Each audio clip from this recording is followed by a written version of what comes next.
Hindi ho nakalusot sa Senado ang draft resolution na kumukundina sa mga pagbabanta po ng Chinese Embassy sa mga opisyal ng Pilipinas na bumabatikos po doon sa agresibong aksyon ng China sa West Philippine Sea. 15 senador ang pumirma sa resolusyon habang sa minorya tanging si Senator Jinggoy Estrada lamang ang pumirma. Actually matagal nang may issue talaga si Senator Jinggoy, no, laban sa China, mga kapuso, no. Considering na naging Senate Defense Committee Chairman po siya, no.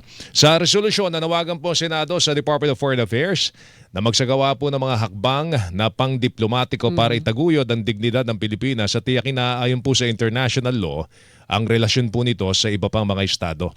Ang katwiran naman, Lala, ni Senate Minority Leader Alan Peter Cayetano, kaya hindi sila pumirma dahil mas mainam na magkaroon daw muna ng pagdinig kaugnay sa pag-adapt sa resolusyon dahil hindi lang ito daw issue sa West Philippine Sea. Sa bagay, may katwiran din naman dahil meron tayong mga Pilipino sa iba't ibang teritoryo ng China, di ba? Nagtatrabaho doon.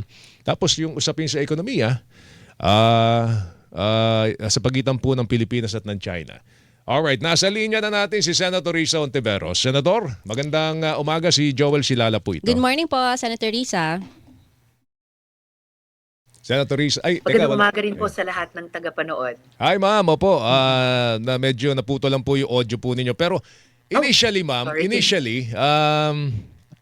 paano nyo tinatanggap yung katwiran po ng minority, no, sa pamamagitan po ni Senate Minority Leader Alan Cayetano na dapat dinggin muna natin ito at marami hong issue rito na maapektuhan, yung issue sa pang-ekonomiya, tsaka yung issue ng ating mga kababayan na nasa iba't ibang teritoryo po ng China, nagtatrabaho po doon. Lagi po sinasaalang-alang ng Senado yung mga usapin ng kagalingan ng ating mga kababayan sa iba't ibang bansa, pati ng iba't ibang bahagi ng China. At syempre, yung ating ekonomiya na hirap ngayon at nagtatrabaho po kami para pahusayin yan. Pero yung ganyang pakikipag-ugnayan sa ibang bansa tulad ng China, pati sa usapin ng ekonomiya, and of course, yung karapatan at kagalingan ng ating mga overseas Filipino workers at overseas Finos, nakabatay po sa relasyon sa pagitan ng ating dalawang bansa, relasyon ng pagrerespeto. So hindi po pwedeng ipagpalit ang soberanya para sa mga usaping pang-ekonomiya. Kumbaga, magkakapatid yon, magkakambal yon, at kailangan sabay nating protektahan at saka isulong. Yung sa pangangatwiran ni Minority Leader at nung karamihan ng minorya, syempre nire-respeto ko yan, na may respetuhan kaming mga senador sa isa't isa sa loob ng aming institusyon. Pero kumbaga sinuma na ni Senate President Tito Soto kahapon, na ang mangyayari ay dahil ito po ay resolution expressing the sense of the Senate sa pamumuno ni Senator Kiko, sapat na po, at sinabi din po ni Majority Leader Migs, sapat na pong i-interpellate po natin sa plenaryo, gagawin po namin mamayang hapon, at sapat na yung 24 oras na palugit, 24 hours na hanggang ngayong araw nga po para maaprubahan na po namin iyan. Napakaklaro naman po ng issue nakasalalay dyan sa resolution na iyan. Opo, Senator, pati kayo naging emotional din. Bastos, si Senator Erwin, Napamura. Ang tanong lang, kasi tayo, di ba, diplomasya, yun yung gaano ho kaya ang kalaki o ano bang epekto nito sa atin ngayong relasyon dahil nabanggit nga yung ekonomiya. Ibig sabihin ba ito, mas lalala ang tension? Kasi hindi na tinatanong ng mga kababayan natin, ano ba to? Lumalala na ba ang away? Paano po kaya natin din mapapacify ating mga kababayan in terms of course, West Philippine Sea dispute, Senator? Well, Miss Lala, ang unang kailangang i-pacify ay yung pakiramdam ng dumarami mga kababayan natin na binubuli talaga tayo ng China sa laot, no? Sa katauhan ng ating mga mangingisda, yung ating Coast Guard, pati yung ating Philippine Navy. Tapos pinag-iinteresan talaga ng China yung ating mga likas yaman sa dagat, pati yung mga energy resources natin doon at ipinagkakait sa ating mga mangingisda, makapangisda sa traditional fishing grounds natin at sa Coast Guard, pati BFAR at Navy na makapagbantay at makapag-alaga sa ating teritoryo. sa dagat. So and laging ang China ang nagdodraw ng first blood diyan eh. So kung sa usapin ng paglalagay sa ayos, una nating ilagay sa ayos yung pagrespeto din ng China sa atin. Tulad ng patuloy na I think go the extra mile natin sa usapin mismo ng diplomasya. At kung diplomasya din lang ang pag-uusapan, paalala lang po sa Chinese ambassador dito sa Pilipinas, nilalabag po niya at ng kanyang embahada, particular ang Article 41 ng Vienna Convention on Diplomatic Relations na nagsasaad at matagal na inobserbahan ng bansang China hanggang nitong nakaraang mga taon lamang na dapat ang isang foreign mission ay hindi makikialam sa internal affairs ng kanyang host country at siya ay dapat umastang diplomatiko. Hindi po yan ang pinapakita ni Ambassador at ng Chinese Embassy sa kanilang pakikialam sa pagsasalita ng mga Philippine officials sa Philippine national interests at pati yung mga nakaka-insulto nilang tono, pati sa social media. Laban kina Senator Kiko, Erwin, ako, Representatives Chel at Laila, Commodore Tariela at iba pa. Ito ipinunto nyo rin sa inyong privilege speech. Yung disinformation is a issue of national security. At may nabanggit po kayo doon na Makati-based PR firm na ikanyo. Na mas malaliman nyo na bang inimbestigahan na ito yung tumutulong, binayaran ng Chinese Embassy? Ano to? Sila ba yung nasa likod ng mga fake news? Ano pong impormasyon nyo doon, Senator Riza? Magandang tanong po yan. Nauna nang lumabas yung identity ng Infinite Us or Infinite US or Infinitus Makati-based PR agency ilang taong nakalilipas sa isang investigasyon sa Senado. At doon, inamin nila na tumanggap nga sila ng bayad sa Chinese Embassy para sa isang project. So sa konteksto nitong mga nagpapatuloy, tumitindi at lumalawak na disinformation na mula sa mga Chinese Communist Party publications, nire-repost ng Chinese Embassy sa Manila, yung disinformation at trolling na nangyayari kaugnay ng mga issues sa West Philippine Sea.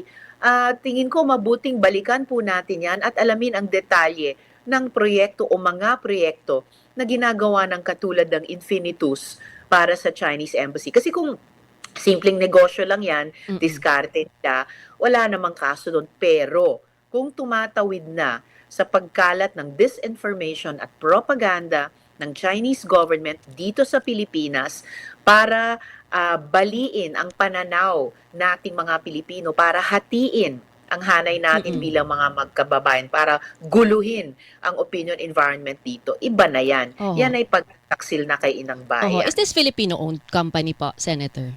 Alamin po namin ulit, basta't lumabas noon na sila ay isang Makati-based PR agency. So I presumed na Filipino company po yun. Kasi pero yung danger dito, sorry Senator, danger dito parang mismong mga Pilipino, kung totoo man yan, Pilipino sa kapwa Pilipino ngayon ang pinagsasabong, hindi ho ba, Senator? Exactly, Miss Lala. Dapat tayo po'y nagkakaisa tulad ng ipinakita muli nitong nakaraang mga araw. Hindi lang kami sa legislature, pati ang executive, pati ang iba't ibang government agencies ay nagsasalita. At tingin ko tama yung sinabi ni Senator Kiko kahapon, panahon na para magkaisa muli upang magpahayag ng isang paninindigan bilang mga Pilipino na tama lamang na tumutol tayo kapag mayroong hindi katanggap-tanggap na pag-uugali ang isang foreign embassy at mukhang foreign government na kumikilos dito sa loob ng ating bansa. At tamang magkaisa tayo na tinataguyod natin ang karapatan at tungkulin natin na itaas ang interes ng ating inang bayan. Okay, ma'am, mukhang seryoso po itong isyong ito kasi mismo ang Armed Forces of the Philippines ay sinisilip na rin po ang mga anggulo doon sa pagpapakalat po ng Chinese narrative, no?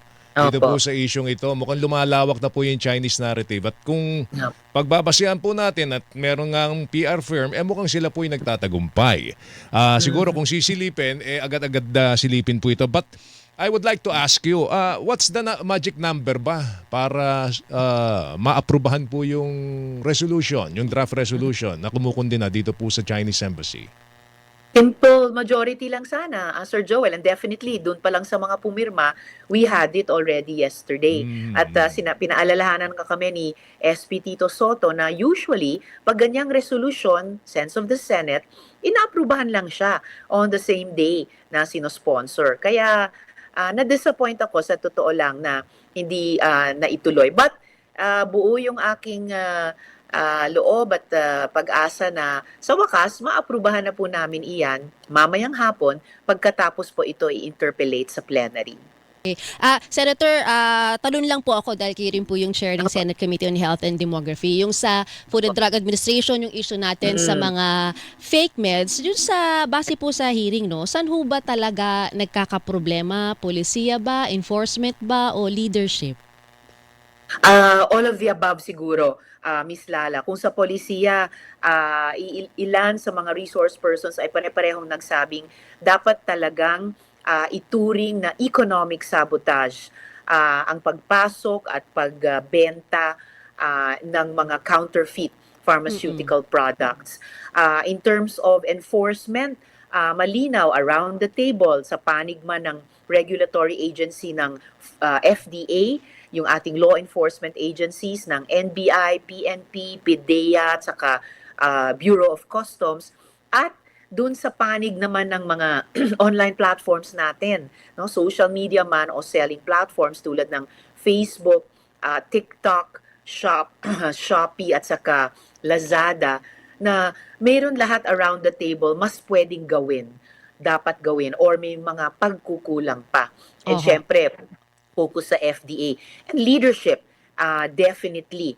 Kaya fina-follow up talaga ni Senator Raffy kahapon kung ano na ba ang magiging aksyon ng Director General ng FDA sa pina-follow up ni Senator Raffy sa usapin ng pagbitiw ba o hindi pagbitiw. Kaya tinake the notice of ko yun sa ngalan ng komite, pero natapos din namin yung pagdinig kahapon dun sa draft bill ko, yung mga resolution namin ni Senator Raffy at yung kanilang privilege speech.